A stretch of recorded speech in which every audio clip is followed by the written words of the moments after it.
Assalamualaikum warahmatullahi wabarakatuh. Selamat pagi anak-anak. Hari ini Pak Guru akan membahas mengenai materi yang ada pada tema 4. Ya. Nanti kita bisa belajar. Kalian simak video pembelajarannya dengan baik. Terus nanti jangan lupa kalau ada materi yang penting bisa kalian tulis di buku catatan tema.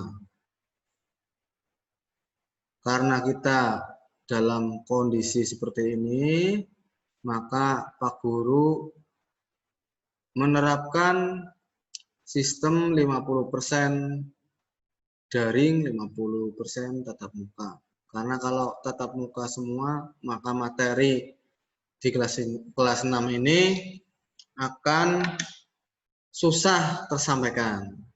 Sehingga kita manfaatkan teknologi yang ada untuk belajar. Ya, kita akan membahas tema 4 yaitu globalisasi. Subtema 1, globalisasi di sekitarku. Pembelajaran 1. Tujuan pembelajaran dengan berdiskusi dan mencari informasi, siswa mampu menjelaskan peran Indonesia dalam berbagai bentuk kerjasama di bidang sosial budaya dalam lingkup ASEAN dengan tepat.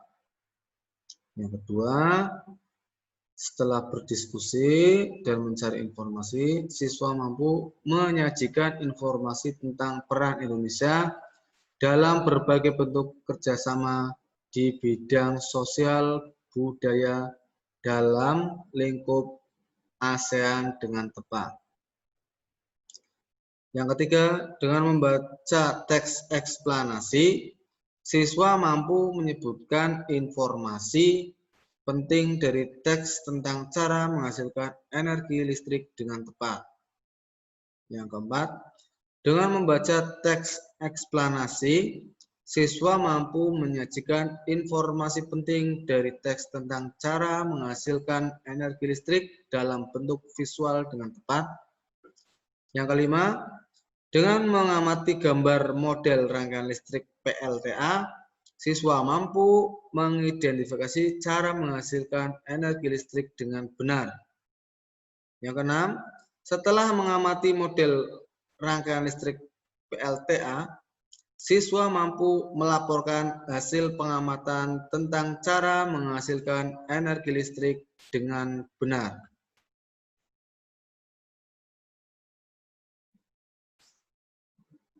Kerjasama negara anggota ASEAN dalam bidang sosial. Yang pertama kita ada globalisasi.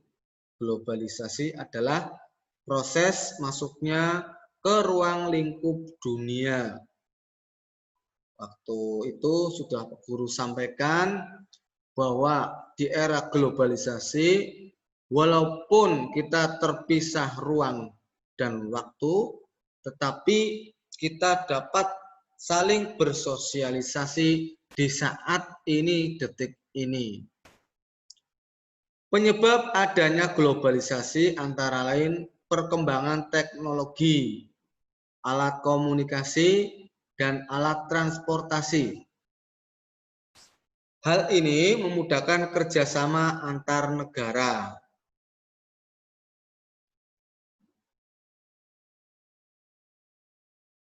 Faktor kerjasama negara-negara anggota ASEAN. Ini faktor sebab ya, asal mula terjadinya kerjasama negara-negara anggota ASEAN. Yang pertama, sumber daya alam. Yang kedua, berada dalam wilayah yang sama, yaitu di kawasan Asia Tenggara. Yang ketiga, ilmu pengetahuan dan teknologi. Ini gambar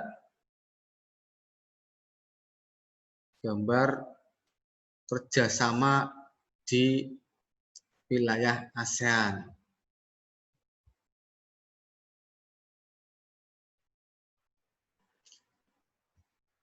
Kerjasama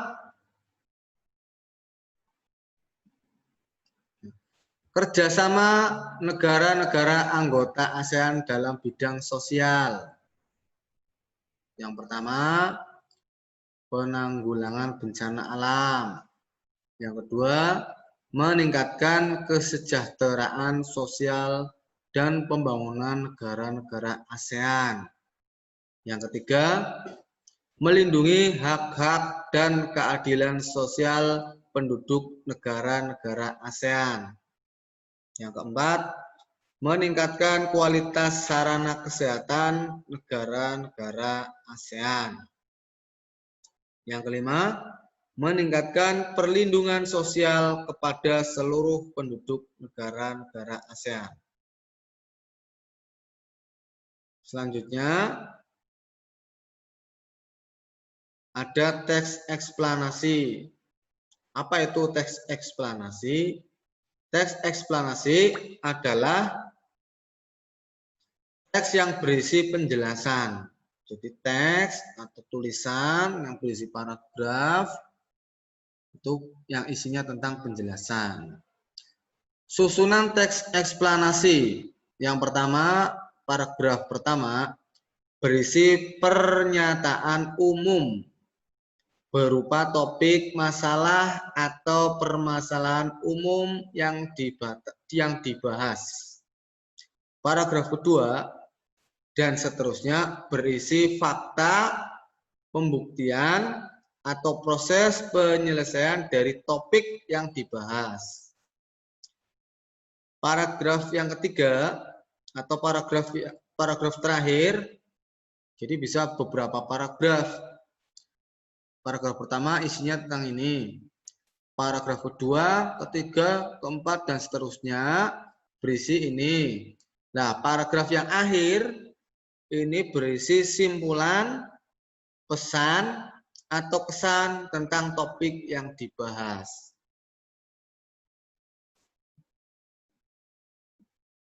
Selanjutnya, proses menghasilkan energi listrik.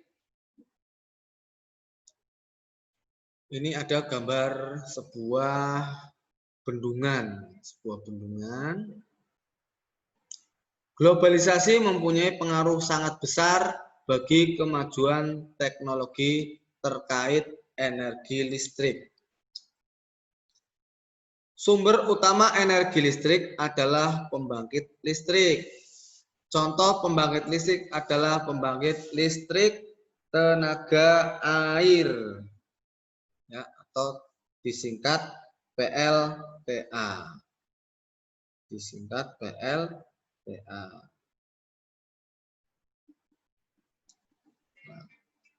Di Indonesia sangat banyak ini PLTA.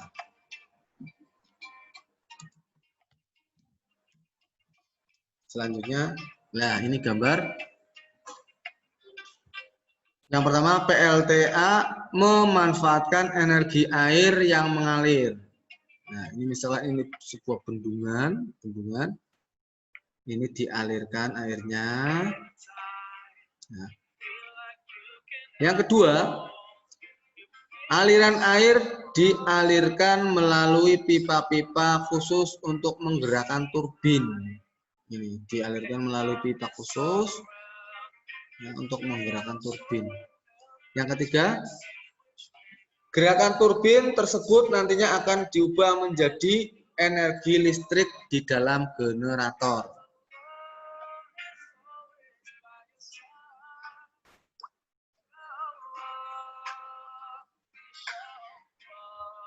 Dalam ruang lingkup yang kecil, beberapa daerah menggunakan pembangkit listrik secara mandiri, dinamakan pembangkit listrik mikrohidro. Pembangkit listrik mikrohidro menggunakan aliran air untuk memutarkan kincir air. Kincir air kemudian menggerakkan turbin hingga menghasilkan listrik. Ini contoh turbin yang sederhana, sangat sederhana. Sudah, ini pembelajaran 1 ya. Pembelajaran 1. Nah, itu pembelajaran 1 ya. Nah, di akhir pembelajaran 1 ini kalian harus mengerjakan soal evaluasi ya. Jadi kalau tadi menyimak video dengan betul, pasti akan mudah dalam mengerjakan soal evaluasi.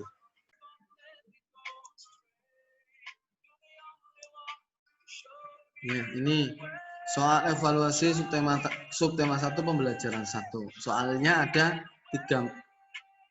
Yang pertama, jelaskan peran Indonesia dalam berbagai bentuk kerjasama di bidang sosial budaya dalam lingkup ASEAN dengan tepat.